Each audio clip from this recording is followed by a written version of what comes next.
The night my sister ran away with her lover, she didn't take her suitcase. She took her freedom. She left behind something far heavier. Her 10-year-old son, seriously ill, crying, and calling for a mother who never came back. That's the night I stopped being just an aunt and became a parent overnight. I never planned to raise a child who wasn't mine. I never imagined learning hospital routines, medication schedules, or how to calm a scared boy at 3 a.m. But when my sister chose love over responsibility, fate chose me. This isn't just a story about abandonment. It's about stepping up when walking away is easier, and discovering strength you never knew you had. It happened fast. One call. One rushed goodbye. No explanation, just silence. My sister vanished, chasing a life she thought she deserved, leaving her son behind like unfinished business. In that moment, fear hit me hard. I wasn't ready, I didn't have answers. But when I looked into his eyes, I knew one thing: running wasn't an option for me. The phone call lasted less than a minute, yet it split my life into before and after. Her voice was distant, rushed, almost rehearsed, like she had already practiced leaving in her mind long before she said the words out loud. There was no apology, no plan, no instructions, just the sound of a door closing somewhere in the background and a promise to explain later. Later never came. What followed was an emptiness so loud it felt like a scream. When I arrived, her son was sitting on the edge of the bed, clutching his backpack like it was the only solid thing left in his world. His eyes searched my face, desperate for answers I didn't have. He didn't cry at first. He just kept asking when his mom would be back, each question softer than the last, like even he was starting to doubt the words. I felt my chest tighten with panic. I had never been responsible for a child before, let alone one who was sick and terrified. Every instinct told me I wasn't capable of this. But another voice, quieter and stronger, told me I couldn't walk away. Fear settled in quickly. Fear of doing something wrong. Fear of not being enough. Fear of the nights ahead, hospital visits, medications I didn't yet understand, questions no child should have to ask. I stood there, surrounded by reminders of a life that had suddenly stopped, and realized that readiness isn't something you wait for. It's something you grow into when there's no other choice. That night I watched him sleep, his breathing uneven, his face drawn with exhaustion. I thought about my sister, wherever she was, chasing freedom without looking back. I felt anger rise, sharp and bitter, but it dissolved when I looked at him again. He hadn't been abandoned because he wasn't loved enough. He had been abandoned because someone chose herself over responsibility. And that distinction mattered, even if he was too young to understand it. I didn't make a heroic decision. I didn't stand there feeling brave or noble. I made a quiet choice rooted in instinct. I chose to stay. I chose to be the one who answered the questions, who held his hand during the long nights, who learned as I went. In that moment, I understood that love isn't always dramatic. Sometimes it's silent. Sometimes it's simply refusing to leave when leaving would be easier. By morning, nothing had magically changed. The fear was still there. The uncertainty was still heavy, but something else had taken root alongside it, a sense of purpose I hadn't felt before. I realized that even without answers, I could offer stability. Even without a plan, I could offer presence. And for a child who had just lost the center of his world, that presence meant everything. Looking back, that was the moment my life shifted course, not because I was ready, but because I was needed. And when someone looks at you with that kind of trust, that kind of quiet hope, you don't run. You stay. You learn. You become what the moment demands. Overnight, my life flipped in ways I never could have imagined. One day I had routines, plans, and the quiet comfort of knowing what tomorrow might look like.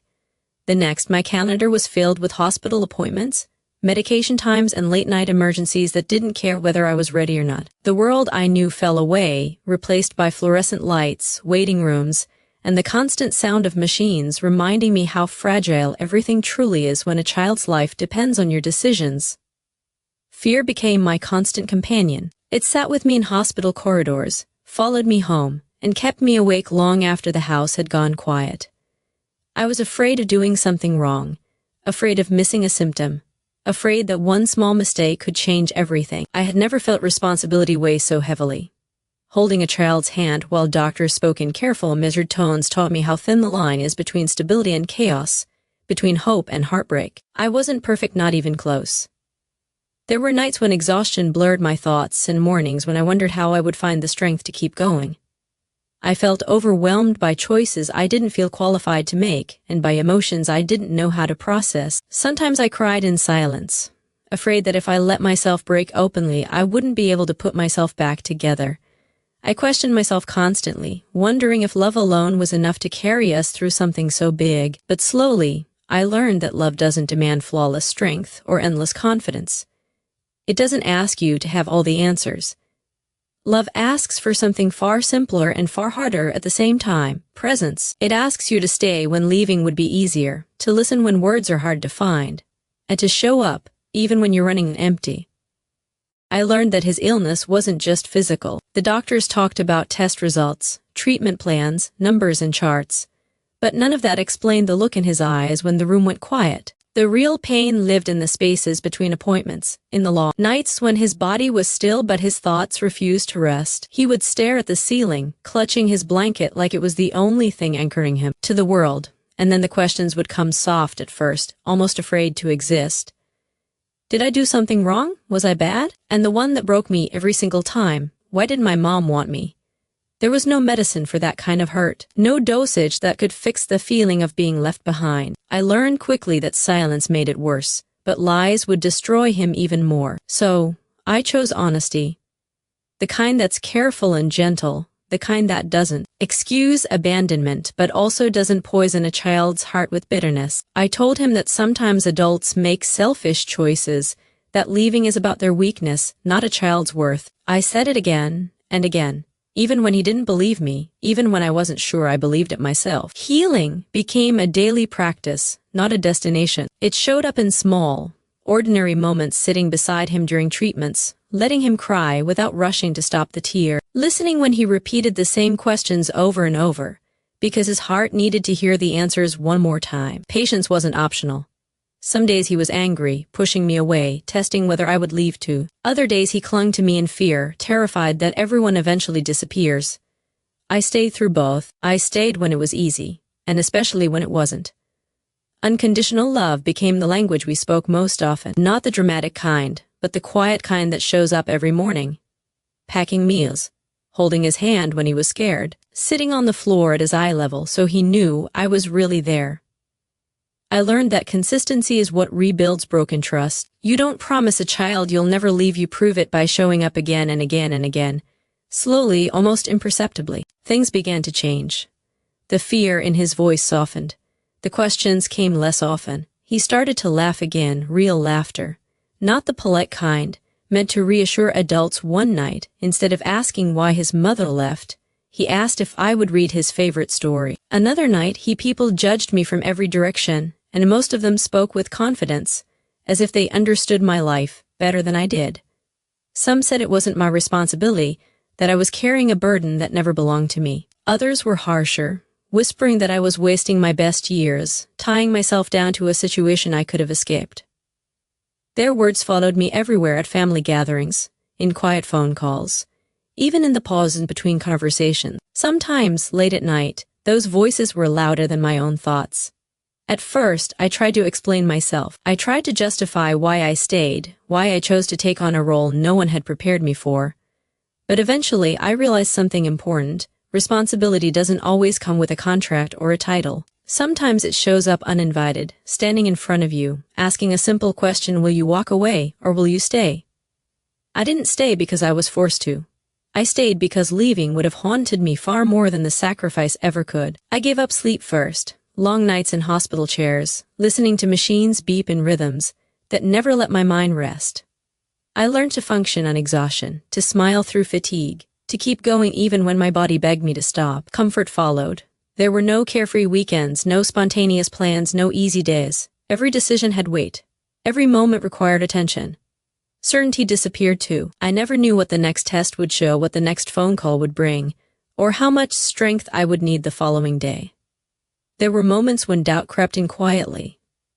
I wondered who I might have been if I had chosen differently. I wondered what my life would look like without this responsibility pressing on my shoulders. But then there were moments far stronger than doubt. Moments when a small hand reached for mine in fear. Moments when a tired smile appeared after a painful day. Moments when trust grew where abandonment once lived. Those moments changed everything. What I gained in return wasn't something I expected or even recognized at first. It wasn't praise because judgment spoke louder than gratitude. It wasn't ease because nothing about this path was easy. What I gained was purpose. A deep, steady sense of meaning that anchored me when everything else felt unstable. Each sacrifice shaped me, strengthened me, and taught me patience I didn't know I possessed. In caring for him, I learned how resilient love can be. I discovered that strength isn't loud or dramatic, it's quiet, persistent, and often invisible to the world. Years later, I realized something powerful. Being a parent isn't about who gives birth, it's about who stays.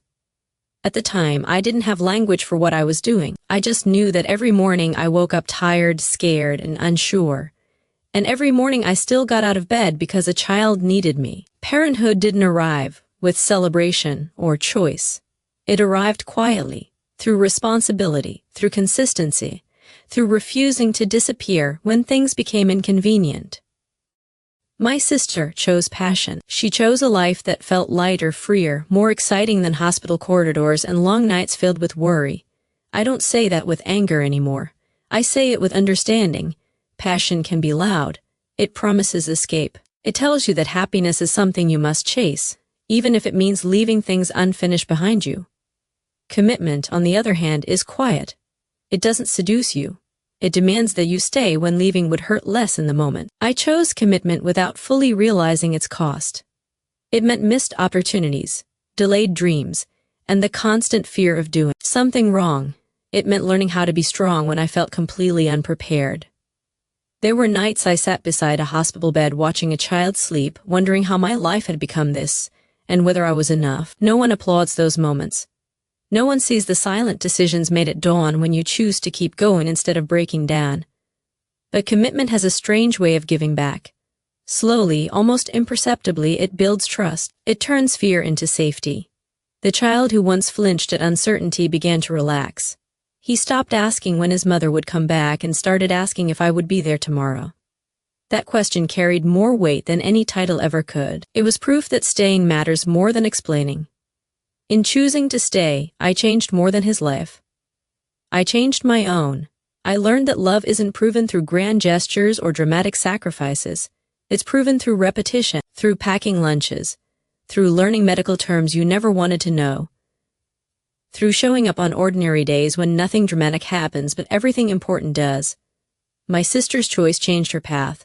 Mine reshaped my identity. Two lives moved in different directions, guided by different values, and neither was without consequence.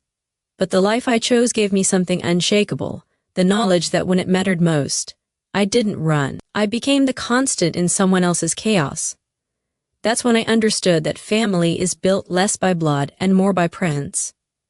Being a parent isn't about origin, it's about endurance. It's about who remains when love becomes work, when hope feels thin, and when walking away would be easier.